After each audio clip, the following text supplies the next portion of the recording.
రామోజీరావు గారు లేని లోటు చాలా బాధాకరం.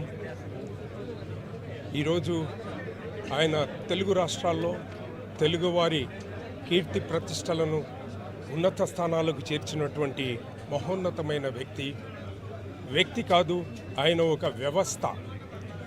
పరోక్షంగా ప్రత్యక్షంగా కొన్ని లక్షల కుటుంబాలకు జీవనోపాధి కల్పించినటువంటి మహోన్నత నేత, ఎంతోమందిని ముఖ్యమంత్రులుగా తీర్చిదిద్దినటువంటి మహోన్నత ఆశయం కలిగినటువంటి తెలుగువాడిగా మనందరం గర్వించాలి. ఆయన ఎన్నో కార్యక్రమాలు, ఏ కార్యక్రమం చేపట్టినా, ఏ పని చేపట్టినా కూడా మార్గదర్శిని అయితే ఏంటి, ఈనాడు అయితే ఏంటి, జర్నలిస్టులకు అయితేనేంటి, ప్రతి రంగంలో రాణించి ఎంతోమందికి ఆదర్శంగా ఉంటూ ఎంతోమందిని తీర్చిదిద్దినటువంటి మహోన్నతమైన వ్యక్తి.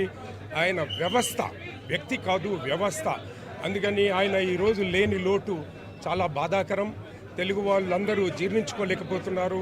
కాబట్టి ఆయన ఆత్మకు శాంతి కలగాలని, ఆయన స్వర్గస్థులు కావాలని మనస్ఫూర్తిగా తెలుగు ప్రజల తరఫున, మా తెలుగు ఇండస్ట్రీ తరఫున ధన్యవాదాలు తెలియజేసుకుంటూ, వాళ్ళ కుటుంబానికి మనోధైర్యాన్ని కలిగించాలని ఆ భగవంతుని వేడుకుంటూ సెలవు తీసుకుంటున్నాను. Thank you.